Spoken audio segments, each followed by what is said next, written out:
मैं प्रणाम करता हूं और पूरे नगर पंचायत वासियों को मैं तहे दिल से शुक्रिया करता हूं कि जो मुझे इस तरह का मौका प्रदान किए हैं।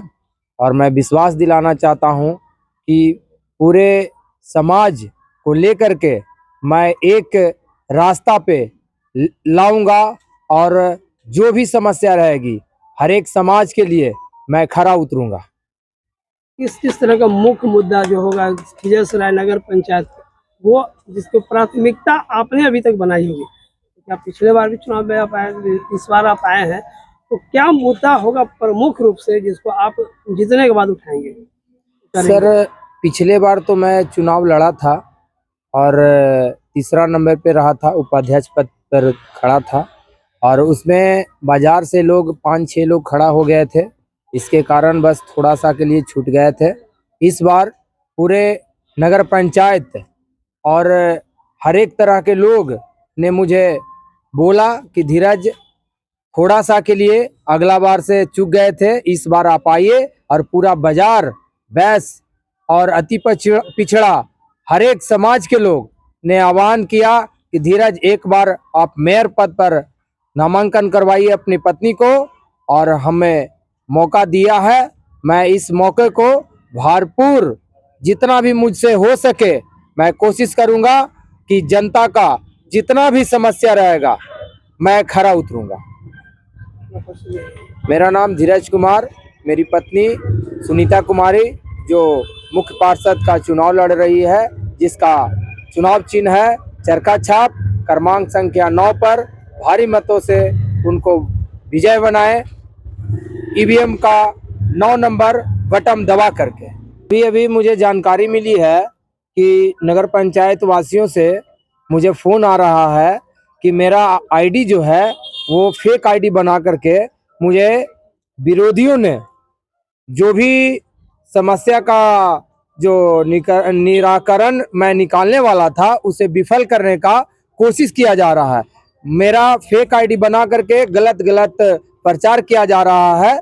इस प्रचार से बिल्कुल घबराए नहीं, मैं चुनाव लड़ रहा हूं और पूरे ताकत, दमखम और पूरे जनता का विश्वास और सपोर्ट से मैं चुनाव लड़ रहा हूं। फेक आईडी पर कोई भरोसा मत करें, क्योंकि विरोधी लोग तो लगे ही रहेंगे कि धीरज अकेला सब पर भारी पड़ रहा है। इससे घबराए नहीं मेरे जनता भाई, और एक बार हमें और दमखम से सपोर्ट करें। पहला चीज मैं स्पष्ट बता दूं कि पिछले बार जो चुनाव था नगर निकाय का, उसमें बहुत मैं सक्रिय नहीं था, इसलिए कि समाज के कई लोग अपने लड़ रहे थे। अभी समाज का निर्णय हुआ, हमको बुलाया गया कि नहीं, हमारा समाज का कोई एक ही कैंडिडेट हो। सबों ने मिल करके एक कमेटी बनाई गई। उस कमेटी में बड़ी हैं, लोहार हैं, कुम्हार हैं, माहुरी हैं, सारे लोग हैं। तो सारे लोगों ने मिल के कहा कि नहीं, वैश्य समाज का होना जरूरी है। ये वैश्य समाज का कैंडिडेट होना इसलिए भी जरूरी है कि आम लोगों के लिए काम करने में वैश्यों की अभिरुचि ज्यादा होती है। वो किसी के जब जनप्रतिनिधि बन जाएंगे तो वैश्य के जनप्रतिनिधि नहीं होंगे, ये सारे समाज के लिए होंगे। जो इनको वोट दे अथवा नहीं दे, उनके लिए हम लोग का दिशा निर्देश रहेगा कि सभी के लिए काम करना है, सब इनके हैं। क्योंकि जब मतदान गुप्त रूप से होता है तो किसी को मालूम नहीं होता है कि वो मतदान इनको किसने दिया, किसने नहीं दिया। इसलिए किसी अफवाह और अथी में नहीं रहना कि फलाने ने दिया, फलाने नहीं दिया।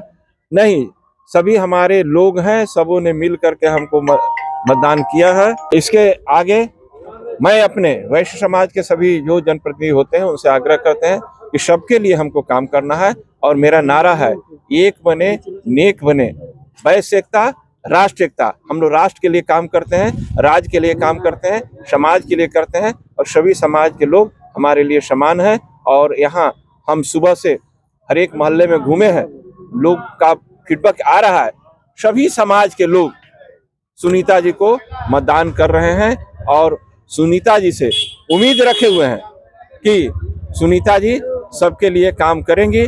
मैं सुनीता जी को भी आग्रह करूंगा कि वे सबके लिए काम करेंगी और सबके विकास का बात सोचेंगे। धन्यवाद। इंजीनियर सुंदर साहू, अध्यक्ष।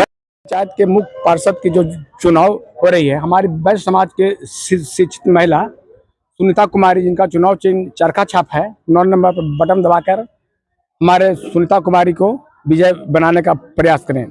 इनका जिस तरह से शिक्षा, स्वास्थ्य, बच्चों के प्रति प्रेम का जो माहौल हम देख रहे हैं, उससे ऐसा लगता है कि गरीब से गरीब आदमी के आयुष्मान कार्ड जिसको नहीं बना है उसको बनाने का प्रयास करेंगे। और सरकार के द्वारा जो नियोजित कार्यक्रम है, किसी भी व्यक्ति को बीपीएल में नाम नहीं है, उस व्यक्ति को भी सरकार के द्वारा 3 लाख का अनुदान दिलाने का भरपूर प्रयास करेगी, ऐसा हम उम्मीद करते हैं। सुनीता कुमारी एक पढ़ी लिखी युवा समाज सेवी हैं। उनके प्रति धीरज बाबू भी समाज के साथ हमेशा जुड़े हुए रहे हैं। और वैश्य समाज में जितने भी उपजातियां हैं, चाहे तेली समाज से हो, मौर्य समाज से हो, सोनार समाज से हो, ठठेरा समाज से हो, कांदू समाज से हो, बड़ी समाज से हो, लोहार समाज से हो, ठाकुर समाज से हो, सभी समाज को ये साथ रहने का प्रयास किए हैं, आवाज भी करते आ रहे हैं। इसलिए तमाम खिदासराय के ग्रामीण जनता से मुख्य रूप से मेरा आग्रह होगा कि सभी समाज, वैश्य समाज के लोग, विशेष रूप से वैश्य समाज के लोगों को मैं कहना चाहता हूं कि सुनीता कुमारी को खिदासराय का मुख्य पार्षद अवश्य बनाएं और 2 साल के में उनके कार्यों को देखें कि किस तरह से खिदासराय के मुख्य पार्षद के काम किया। धन्यवाद।